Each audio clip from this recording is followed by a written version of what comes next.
Complainant po si Chofilo Coro Jr.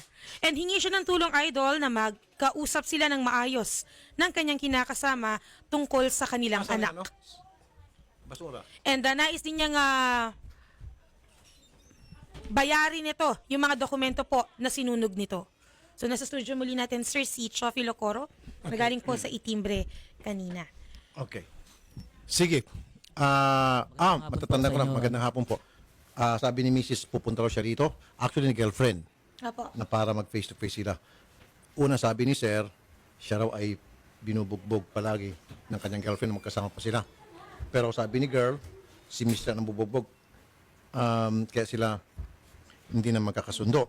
Pero na pag-alaman ko, kagabi lang, nanood silang sini, nag-check-in tapos may nangyari sa kanila. Sabi nga ni Mrs., pupunta na ako dyan, maliligo lang ako at magbibihis. Baka po natin pakayusin sila. Papasukin na si Ma'am Kimberly. Ayan. O, kaganda naman pala ni Ma'am Kimberly. Buntis siya, idol, 2 Oo, months pregnant. she's 2 months pregnant. Sir, kaganda-ganda ni Ma'am. Ba't ka magkipaghiwalay sa kanya? Magkipag-ayos ka na lang kagabi. Galing lang pala kayo sa check-in. Tapos, Sir, kawalan mo. Ako nagkulang. Sir. Magandang hapon po sa inyo, madam. Salamat po, madam, sa pagpunta. Yes po. Ayos ng usapan namin kapon eh. Yung una po naming usapan, sir, Ma'am. sa sis niya, sa fraternity niya po kami pupunta doon niya, kukunin yung bata, doon kami mag-uusap. Opo. Hindi po natuloy kasi nga yung fraternity niya may lakad sa Makati. Okay. So sabi niya sa akin, mag-antay ako kasi po, nung umalis ako sa kanya, 2 weeks, never po siya nagbigay ng pera. Suporta wala? Opo, wala po kahit piso. Kaya po kinukulit ko yan. Kasi hindi po yan nagbibigay ng pera. Ikaw pala sila may kasalanan. Ikaw pa Tapos po, malakas ang loob pumunta rito para magreklamo. totoo po. Kahit ganun po yan ang kaibigan ko. Kahit ayaw po ng kupkupin ako ng kaibigan ko. Kasi nga, dahil din yan, nagagalit din po yung kaibigan ko dyan kasi pinagsisira niya ako sa kaibigan ko. Ano po, inano niya ako, pinatuloy niya ako sa kanya kasi may dala akong bata. Ma'am, ito lang po ang gusto kong kanina pang malinaw, mailinaw. Ano ba talaga ang pinag-aawayan niyo ba't kayo nagkakasakitan? Sa amin ko po, minsan po selos. Kasi po, sinungaling po yan eh. Sabi-sabi niya sa akin, hindi po siya nag-online. Ako po, wala akong cellphone. Hindi niya ako binibigyan ng cellphone, sir. Kahit sa bahay, walang cellphone. Kahit kontak ng pamilya ko, wala po. Alam po yan ng pamilya ko, sir. Never niya ako binigyan. Tapos siya pala, malalaman ko lang, nag-online. Okay. So, pag nagsiselos ka, nagkakasakitan kayo. Oo, siya po, pinagsasaktan niya din. Ay, bisaya kasi ako, sir, sorry. Sige, okay. Sino nauna? Siya po yung nauna. Anong Buntis ginagawa pa po niya? ako nung anak ko yun. Anong ginagawa niya sa'yo? Binubugbog niya po ako. May mga bukol po ako dito. Pasa, So, sir, binabaliktad mo pala. Ikaw palang nauna. Yung una patunayan pa mo. lang. Oo, yung mga yung mga medical ko sa dati nung buntis pa ako Kaliyara. Okay. Pinagtatapon yun, 'di ba, para wala akong ebidensya mahawak. Pero may mga tao magsasabi sa akin na ganun, binugbog mo ko. Sir, sorry sir ah. Opo, sir. Opo, sir. Actually sir, kahit itatapon ko yun, sabihin mo sa, di ba tinatapon ko? May kopya tayo niyan na original dyan sa sa PGH kung saan ka man na Oh, kaya nga. na Pwede Sir, yun makuha. sasagutin ko po lahat ng mga sinasabi niya sir ah. So, umpisa nung una. Sir, totoo po yun na hindi ko po talaga siya sinusuportaan nung 2 weeks na nagkahiwalay talaga kami, nasa kanya yung bata. Kasi alam mo ba kung bakit, sir? May agreement na po kami dun sa barangay na po mismo sa aming pinag-aawayan, sir, na papayag na po ako na ibibigay ko po sa kanya yung bata, which is Right. gabi po yun, sir. Gabi po yun, sir. Pumayag na ho ako dun. Nagbo-voluntary na ho ako dun na ibigay ko sa kanya yung bata kasi nasa kustodiya po talaga. Wala po talaga akong laban nun. Ngayon, pumayag po ako. Pero sa isang condition po, sir. Okay. Ito po yung condition ko, sir. Ano po yun? Aalamin ko muna kung saan ka titira. Kasi para at least alam ko naman kung saan yung bata at alam ko rin kung saan ako magbibigay ng suporta. Kasi sir, nagkakasino to sir eh. May bisyo to sir. Totoo Hindi po po yan yung sir. totoo, wala nga akong pera eh. Walang pera. Dati po tayo nagsasama. Sinungaling. Sinungaling. Ako. Nagsama tayo, Sir, nagkakasino ako. Naku. Wag ka munang hayaan mo Kanina muna kasino din pinag-usapan. Ano? Ngayon, puro kasino na Wag lang. ka muna magsalita. Please lang ha. Wag ka muna magsalita. Hayaan mo muna ako kasi pinakinggan ka nila eh. Sige. Tapos ngayon sir, nagsama kami niyan sir. Nasama kami niyan for almost 1 year and 7 months. After 9 months ko pa lang sir nalaman buong pagkatao niyan sir. Doon ko pa talaga nalaman sa niya sir, first cousin niya ngayon kalaban niya po niya yung ngayon sir. Doon ko po nalaman na nagdodroga pala yan. Nagdadrugs? Yes po, sir. Kahit guilty yan, sir. Kahit Wala kang patingnan niyo po yan, ebidensya, sir. oy. Kahit wala akong ebidensya, Wala kang ebidensya. bakit pag sinabihan ka na police station na pag Hindi. ipatatragtis ka, bakit ka nagagalit? Teka Bakit muna, ka nag-walk out? bakit Bakit ka sandali, naglalaslas? sir, nakita mo ba na gumagamit siya ng droga? Hindi, sir. Pero nakikita ko po sa sir. Tapos, actually, sir, nandun po talaga ako nung pinanganak to, yung Sir, baby nakita namin. mo ba? Hindi po, sir. Oh, well, wala ka ebidensya, Ano, sir. wala po Pero hindi sir, ko sinasabi lang po, nakakaalam. pero sinabi ko lang naman po, sir, sa kanya na, bakit ka ba, nananakit ka sa akin? Sir, kahit na sino siguro, pag sabihan mo na ikaw nagdodroga na hindi naman totoo, magagalit. Kasi pag hindi nagalit, ibig sabihin totoo. Pero sir, Tapos sige, sir, sila- malinaw Sa lahat ng pinakamatinding pwede mo may bintang sa isang tao, Tapos ay siya ay sinasabihan niya pa, adik na pokpok- samantalang hindi. Pokpok daw ako, sir. Sinasabihan niya ako niyan. Pokpok daw ako. O sige sir, mali na po Naku, ko. grabe. Yung na-part sir, aaminin ko po, mali na po talaga Okay, ako noon. thank you, sir. Pero Thank sir, you. sir, ang patunayan niya po sir is sir, hindi siya yung tipong salbay sa pagkababae. Sige, patunayan mo nga sa akin. Na okay ka na babae. Sir, Ano ibig okay. sabihin ko okay siya na babae? Anong ibig Hindi sir, sabihin? yung alam mo yung hindi siya nagsisinungaling, hindi siya nagbubugbog sa akin. Okay. Kasi kung matino Ibig sabihin ka- matino siyang girlfriend na hindi siya nanakit hindi, at hindi kanya inaaway. Hindi, Ganon? sabi ko nga sa kanya, sir, patunayan niya sa akin at patunayan niyo rin sa inyo, sir. Kasi kung ako na po magsasabi, sir, kung matino siya na pagkababae, sir, bakit siya naglalaslas 2 beses sa sarili niya, sir? Tapos kung matino rin siya na pagkababae, sir, bakit niya susunugin yung mga personal document? Uy, wala kang ebidensya. Yung Wala mga akong damit ebidensya. ko, yung pinagtatapon mo kasi ayaw ko gamitin yung damit ko Wala dati. akong ebidensya. Naku, Mismong passport sinungaling mo. Sinungaling Nandun ka. pa yung sa wallet niya, sir. Sinungaling Nilagay niya sa po wallet yan. niya, sir. Ikaw yung sinungaling. Napakasinungaling mo, Chopin. Yan talaga yung ayaw ko talang papalagpasin, sir. Yung passport ko, pati yung diploma ko sa high school. Sandali. Madam, ako na muna. Ma'am Kimberly Sergio kanina gusto kayo magkabalikan pero doon sa mga narinig ko, I don't think kaya-aya pa na magkabalikan kayong dalawa. Yes, sir. Meron yung naglalaslas, nambubugbog. Come on.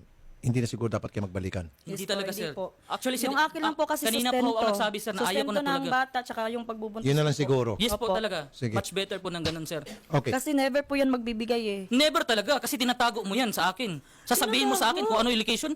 Bakit may sinabi ka ba? Hindi ko tinatago, Chopin. Rumikta ka doon sa pamilya ko. Uy, alam mo saan kanila Pati Casey. sa mga sa mga katrabaho ko, pati sa mga kabrad Ako, ko. may sir, post may nga ebidensya eh. ko. Nasaan yung May folder post ko po? nga eh, nagnakaw ka daw Folder ng ko po, sir. cartridge eh. Folder ko po. Oh, sir, tingnan mo May ang folder post ko, nga sir. na gano'n eh. Tatlo po yung medical ko, sir. Katunayan po, sir. Nananakit po yan sa akin, sir. Kasi nga self-defense din. Self-defense. Self-defense ba yun? Ha? Oh, sabihin ko sa'yo, nung 2 weeks tayo 2 weeks tayo before, tinakas mo yung bata. Hindi ko alam yun, sir. Hindi ko alam po yun, Kahit sir nasa Rabbit. bahay Idol. nagsasama tayo, di mo ko iniiwanan ng pera. Tapos binigyan kita ng TV. Kumakain binigyan lang. kita ng TV, 43 inches, binasag mo lang. Sabihin mo sa Nakakain akin, lang ako matino ka. pagdating mo. Matino Huwag ba kang yun? magsabi ng ganyan. Iniwan mo ako Patunayan doon. mo kung matino ka. Kahit piso, kahit bababa lang ako sa tindahan, Ngayon. bibili ka. Magagalit Kaya nga, ka. sandali pa. Kaya nga, sir, talagang ako mismo magsasabi na huwag na kayo magkabalikan. Tama talaga, sir. Nagbabasag ng Tututukan ko. TV, tapos naglalaslas, Sir, ito na tapos po, sir. ikaw naman nananakit kay girlfriend. Wala po yung patunayan. Pag-usapan na natin, sir, yung tungkol sa baby. Nasaan po yung baby? Nandyan po, sir. Okay, sige. Ayan po. Bigyan ng baby kay ma'am. Nandito po lahat po yung mga ano ko, sir. Okay. Para malaman niyo po, sir, kasi ako magiging transparent po ako sa Opo, inyo, madam. sir. Opo, sir. Opo, sir. Ito po yun, sir. Oh. Nag-ano pa, sir. Meron po ako sir, tin ID po, sir, na ginagamit niya na ano po, sir, na tinatato niya po dito, sir. Okay. Iba po yung okay, sige, pangalan. mamaya na lang bibigyan pa baby. Baka Ang Ito, cute sir. naman ng baby, oh. Ito. Wow, super cute. Ang Ito. cute-cute ni baby. Sige. Napakasinungaling mo, Okay. babae Sabi ka. nga rin kasi kahapon, sir, nung nagkita kami, sabi niya na ipapacheck up daw namin ngayon yung... Kasi kanino yung baby Sa hindi kanya nadala mo? po. Okay. So, pangalawa na yan. Opo, papacheck up daw namin. Tapos yung bata ipapavaksin. Diyan lang po kasi ako nagagalit eh. Kasi tuwing ano na ng bata, date na ng bata para vaccination, inaano niya sa susunod na naman. Yung diyan po Okay, yung... kaya Oh, sasagutin kita. Sir, ganito gawin natin. Sige, sir, huwag na kayo magkabalikan. Hindi ko na kayo pipilit na Opo, magkabalikan. opo. Yung baby, sir, mapupunta sa kanya. Sige, sir, walang problema po Alright. sa akin. And then, sir, and then, ma'am, bigyan mo siya ng karapatan na makita yung baby. Huwag niyo po itago, huwag niyo Ay, hindi ko naman itakas. po, hindi po. Nasa batas natin yan, ma'am, bilang biological father, kahit na hindi kayo kasal, may karapatan sa bata, madam. Yan po, magkakaroon tayo mapirmahan sa MSWD, sa barangay. And kayo naman, sir, kailangan naman, sir, magbigay kayo ng support dun sa Sir, baby. paano po ako magbibigay ng sustento, sir? Katulad niyan, gusto ko mag-a-apply, sir. Wala akong valid ID na i-represent Nasaan po kita. yung ID nyo? Wala na po, sir, kasi tinatapon Uy, niyan, sir. andun yun sa customer mo kasi nga nag-umuutang ka ng pera doon. Kasi napunit. Ah. Meron pa bang ID? Ay, wala po, Siya sir. sa'yo. Kasi ang mga ID niya andun po sa customer niya. Wala Wala ID kayo ko? tinatawag Wala ID. po, wala pong ID. Ma'am, saan nila, ma'am? ma'am, you have to be honest. Kasi Wala po, sir. Promise kailangan din po. yung ID, makapaghanap siya ng Wala po, trabaho. wala po, para sir. magkaroon siya ng trabaho at makapagsuporta sa Wala baby po, niya. sir. Wala po. na. Wala po. Okay. Promise. So, sir, mag-apply ka na ng bagong ID. Sige po, sige Ano bang po. ID? Tutulungan kita. Ano mga ID ang kailangan mo? Ang kailangan ko po sir is humid na SSS sir. Tapos yung passport ko po sir. O, punta ka sa DFA, tulungan kita. Kung wala kang pera, bigyan kita ng pera pang-apply Wala sa... po talaga, sir, O, kasi sige. nabaon na ho Sige, talaga Kay, ako sa tawagin mo utang, si Kay. Okay, tutulong po ako. Sige. Sir, maraming salamat po sir. Tutulungan kita makakuha ng renewal sa... Kay, tulungan mo makakuha ng renewal si Sir. Tayo na magbayad sa lahat ng fee para sa passport. And then, tulungan din siyang makakuha ng SSS. May ID ka na, renewal lang ano? Kasi Opo napunit sir, may ID na ho ako. So, renewal lang kung may mga panggastos doon sa pagkuha. Lahat ng mga documents niya para makapaghanap sa trabaho. NBI clearance, tulungan din natin.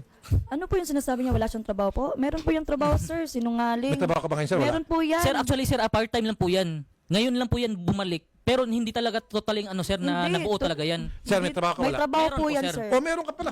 Pero sir, gusto ko nga stable na trabaho sir kasi on call nga lang po ako nung time na yun. Hindi po, araw-araw po yan may pera, sir. Pwede ikaw Alam na, ko ikaw po na yan. alam. Hindi, Araw-araw ikaw po na yan hindi pumupunta sa mga agency na mga mag-a-abroad.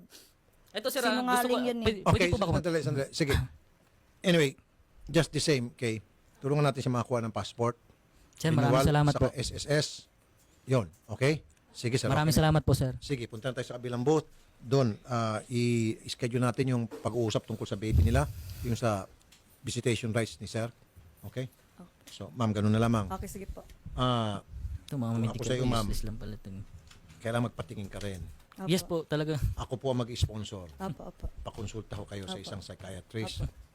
Kasi hindi yung maganda yung maglalaslas ka. Tapos Tama, pangalawang beses na po yun sir. Kaming bahala, kaming gagastos. Okay sa'yo? Sige po. Very good. Sir, actually sir, inoperan ko na po yan siya. Ang ganda ng offer ko sa kanya sir. Ano Ganito po po yung offer ko sir ha. Sige, total nagsasama na tayo. May pera ho ako talaga nun sir, nung time na yun. Inoperan ko po siya na, sige,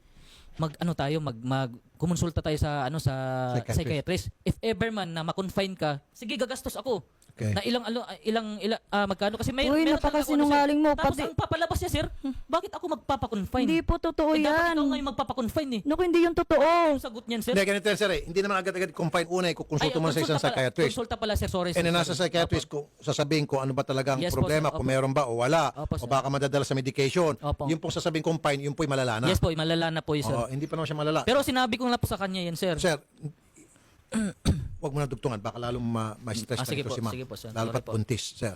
Okay. Wag na. Tama na. 2 months. Ilang buwan na po yung dinadala? Okay. So, sir, Sige po sir. baby mo yung dinadala niya. Opo, alam ko naman po yun sir. Okay, so sir, Hindi ko naman po. wala na. Wag na tayo magsalita ng mga stressful na mga pananalita, mga bagay-bagay. Sorry, Para sir.